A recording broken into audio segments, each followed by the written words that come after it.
Alright fellas, here we are back in Pokemon Masters for a showcase of Damage Challenge, Cheren, and Liepard, the latest character to be added to the list of exchangeable Damage Challenge characters. This guy is pretty good, especially for like being a free / Damage Challenge centric unit. He is strong, like legitimately.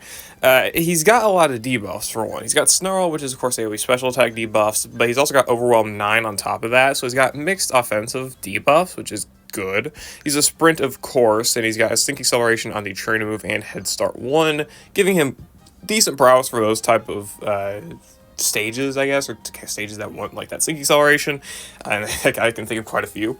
I can already think off the top of my head, like if you are a like relatively new player and like you pulled on Champion Marnie or something back during the run up to the 5th anniversary and you want to run her with Cheren, that's not a bad idea, because Cheren can do the -2 sync acceleration from the trainer move and head start 1, and Marnie gets -1, I believe, is it on entry?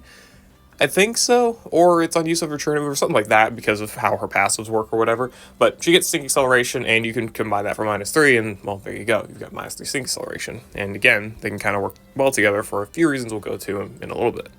Cheren's got good self-sufficiency as well. He buffs his crit by 2, speed by 2, and accuracy by 1, and reducing, again, sync countdown by 1 on the trainer move, which is 1 use, and X special attack to buff the special attack stat. He's got double team. His main form of gimmick is dodge, which is a good gimmick for sure, just one that makes you pull your hair out. Trust me, it made me pull mine out.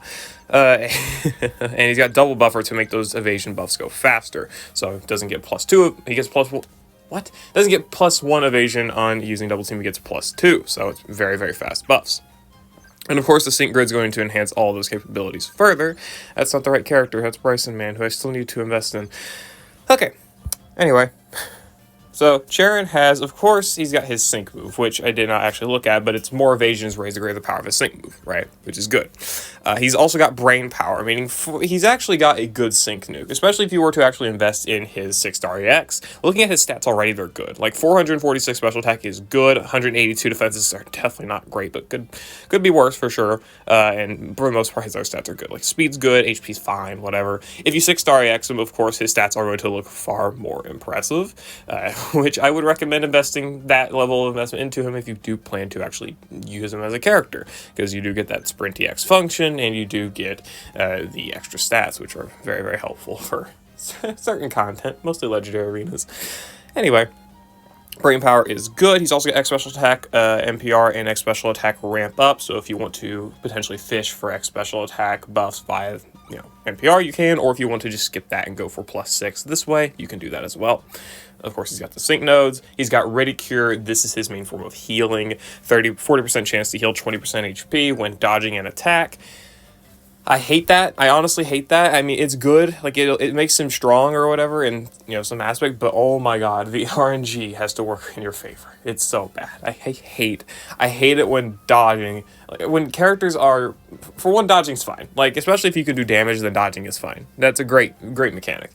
But if your healing is tied also to your dodging, it's just painful, because you have to not only dodge the attack, which is basically a coin flip, but you also then have to roll that 40% chance to actually heal 20% health.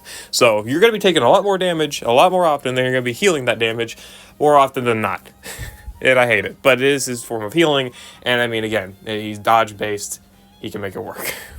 Super Infliction to apply Super Effective next on using his double team, which if you are trying to use him for a nuker for dark weak content, then this is good for that. Team Entry Evasion, buffing all allies evasion. I find very good use of this tile in Battle Rally, because there are tons of like field and sprint stages, which is a lot of the main purpose of these Damage Challenge characters, where you can actually use him for a dodging character, like this. That's not the support role, but like the hit taker role, where he can buff his evasion to +6 and also buff the team's evasion by +2, so that they can potentially dodge some attacks as well, like AoE moves and whatnot. He's also got Catalyst here as well for gauge acceleration, because sprint character.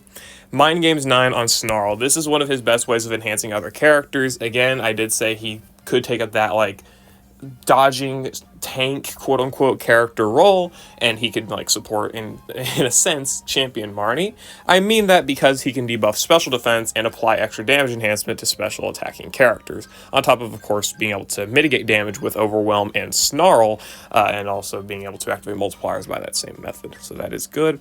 Snarl super duper effective 9 if you are trying to do on type damage, which I mean if you're going to be using him like the champion stadium or like battle rally or lower tier content where you might be facing dark weak enemies, then that tile could actually legitimately have some use. Trying to move Pep Rally, trying to move Critical Eye, and trying to move NPR all serve similar functionality. NPR if you really just need those buffs, but you don't want to cost like, spend the extra energy or stuff like that, or you want like extra accuracy buffs or sync acceleration or something, then trying to move NPR is good. Critical Eye is good for skipping that if you just want the crit buffs, and Pep Rally is good for skipping it if you just want the speed buffs and for the team at that. So it does actually have a little bit of supportive functionality. But yeah, I'm yapping a little bit too much. This is already probably about 5 to 6 minutes long. About half the video is going to be just me talking here in the intro. Whatever. Let's go ahead and hop into the battles and see how Damage Challenge Cheren can do in a little bit of a variety of content. Alright, so the first battle is in the Battle Rally, which we are using with Eriott and Nemona, which I think actually, I don't remember, it might actually be playing the Subway Brothers theme. Anyway, so for this battle, obviously it's a field sprint boost. This is like stage 8, I want to say, maybe 7, I don't remember, something like that. Again, point of Cheren here is to dodge tank, also provide debuffs to mitigate damage for himself and the team. We did use Nemona's Trade to move on him to apply some Safeguard with Damage Guard and Endurance, just in case we were to need it, though I don't think we actually ever really did need it. I think towards the end maybe, but whatever. Anyway, he provided his role of being able to actually tank, or dodge rather, attacks and let the team survive, while Eriott and Nemona here did all of their cool buffing stuff in order to actually beat the stage, right? With Eriott providing the electric terrain and the circle to buff Nemona, and also once we get to that point where Eriott is actually able to also provide his Trina move to Nemona as well for super effective next, and sync move up next so that she can nuke down the middle, which is obviously good, right? And again, Cheren can also provide the sync acceleration here as well if we do need it, which it is a little bit later in the battle, but we can again still make usage of it here, so why not go for it. Yeah, so this is pretty simple run. Again, Cheren is good for being able to actually just dodge enemy attacks. Again, these sprint field stages, I mean, there's a lot of like supports and whatnot that are sprint slash field, but if you are trying to make usage of them in other stages, for example, like support sprint boosted stages or support field boosted stages, and you don't have many left over, then if you are forced to take the route where you just can't use the support, then Cheren provides a good substitute, with his sneak accelerating capabilities being really, really good for making the battle shorter, giving you less time for the enemy to be able to actually land an attack on him.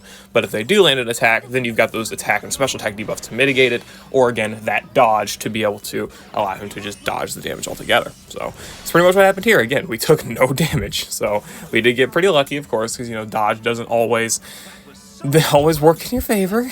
You'll see in a bit. You'll probably find out why the title is videoed the title is videoed. The video is titled the way it is. Whatever. Yeah, so okay, it was Area 8 versus what's her face? Lorelei. Yeah, okay.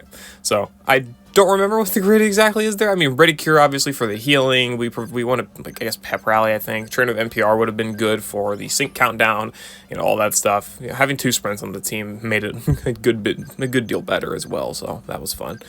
Anyway, whatever. So there it was. There was Cheren in the Battle Rally, pretty much his intended area. So this, obviously, he's pretty decent to function in there with the ability to take a kind of tanking role and debuff stats and dodge attacks. Alright, the second battle is in the Champion Stadium versus Dark Weak Caitlyn, which is a pretty bad stage for Cheren to fight because she likes to debuff special attacks, so you have to spend extra turns doing that stuff. I did bring him with his Lodge itself because it's funny about this is that if you don't have these characters invested in the form of, like, 5-star power-ups or whatever, where they don't have their EX, Cheren, at his Damage Challenge Cheren, we got 2, I have to specify now, Damage Challenge Cheren actually out-nukes Lodge Cheren, despite the fact that Lodge Cheren is a dedicated tech character with, the main focus of a lot of times being a nuker. So it's pretty funny that if he doesn't have the tech EX function, because he's not EX, damage challenge Cheren just has a better nuke. It's pretty funny. But obviously I have to spend a lot of time actually buffing Cheren here, which does suck. It would have been better if I would have quad queued with Lance. That would have helped a little bit, but it doesn't really end up mattering anyway. And this comes back at the end to be really good for showcasing Cheren's dodge again. It really makes again, it just shows that dodge is always going to be helpful, because in this case, as you can see, Lance is about to die. Like, Lance is done. He's cooked, but that's okay. It doesn't really matter. And also, thankfully, even despite the fact that his nuke is worse, Lodge Cheren has very, very good DPS. That does help quite a lot. But his special defense debuffs do enable us to OHKO Caitlyn, which is good. We couldn't have done it without those special defense debuffs, which is why I brought Cheren here in the first place. Lodge Cheren in the first place. And we do make use of that super duper effective 9 node on Snarl to be able to do some good spread damage here and be able to actually get the win here. Sadly, Lodge Cheren cannot dodge, but regular Cheren can, or damage challenge Cheren can. So, there's too many fucking Cherens, man. Oh my god, and all of them have dark moves besides Champion. What the hell? Statlin's got Crunch. Anyway, whatever, not the point. Could have done triple Cheren. Interesting. Anyway, whatever. Yeah, so that dodge was nice. The dodge being able to enable us to get that win is good. Am I saying that this guy is like better than using a lot of other characters that already released? Like, if you've already got investment in Sydney or the Master Royal or something, like, obviously not. For the most part, he's not really going to be a better option, but he would serve us better as like a supportive character to any special attacking or attack/special attack debuff centric character that you could run with Cheren. Like, those characters are the ones that probably benefit the most from him. You could have, again, you can use him as a nuker in his own right, which I did, but he probably functions better with his 6-star EX in that role because of the stats for the most part, and also being able to actually work alongside other characters that are just generally stronger. Like, I'm using one free-to-play character himself, and also a character that is a Lodge unit, which Lance is on the better end of them. You can replace Lance with any other special attack and crit buffer for the most part, and it will function exactly the same, as long as they can heal themselves a little bit. There's options. Alright. This battle sucks. I hate this. I don't like it. Is it meant to be easy? Yes. Is it easy for me? No, he has bad luck. Okay, so damage challenge Cheren. His main legendary gauntlet focus, which he's really good at, is the dodge. The dodge is great, the debuffs are great, Ridicure healing, great. All of that is amazing. Mitigate damage as much as possible to be able to heal it up a little bit and gradually and just nuke the enemy down. Awesome.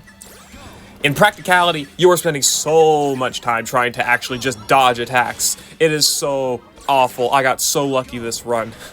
There's two ways to handle TAPU BULU. You can either just go through the bars without really thinking too much or caring too much about its +2 accuracy and just hoping to get lucky on the evasion fucking hacks later on in the battle, or you can skip it.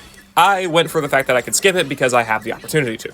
This Cheren is at level 150, as I ended up investing level 150 into him for this. That's the other two fights were not level 150, they were level 140. And also, I gave him +4 energy to be able to do this, I think.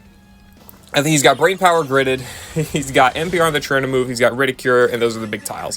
I think he might also have a Sync Node or two also activated, just so we can nuke down the middle bar here. Oh, you have to dodge so many attacks. It's bad. You gotta, you gotta fish for one Cheren with NPR to get at least +4 speed. If you get more than that, then you're lucky and it's good. You know, getting the sync acceleration is really what's good on any Cheren move past number 2. You want +4 speed to be able to at minimum have the gauge you need, but you want +6 speed, or not +6 speed, but you want extra Cheren move NPRs past that for the sync acceleration to mitigate as the amount of dodges you have to take or whatever. You can only do +4 special attack on the second sync move so that you don't go past bar 2 or the half bar on bar 1 with TAPU BULU. If you do go past that, then it gets accuracy buffs and it makes the run harder. Just wasn't necessary for what I was doing here, so I didn't do it. I just went ahead and bar skipped the half bar on bar 1 so that we didn't have to deal with it getting +2 accuracy and we could have a better chance of dodging, which is great, obviously. Get our Ridicure heals there, and this is mostly the point in the fight where you can actually start doing good damage with Snarl. Snarl doesn't really do amazing damage until, like, you're trying to whittle down the first half bar in bar 1, but once you nuke bar 2, you can finish it off with Snarls, and this is where you want to be careful of these Wood Hammers. Wood Hammer at -3, if you have, like, 50% HP and he's at -3 attack, you will get KO'd by the Wood Hammer. If he's got like -4, -5, -6 special or physical attack, then at that point you should be fine. As long as you don't get nat crit, because I did get that once. That was fun. Yeah. But after that, it doesn't really matter. You get to your next Think move, you nuke Bulu, should KO, but I didn't get lucky, and then Snarl, boom, gone. If that C-Bomb would have killed me, I would have actually lost my shit. I hate that shit. So Cheren's got great potential in the Legendary Arena due to his debuffs, due to his good nuke, and also mainly due to his dodge plus Ridicure. Those are his best functionalities.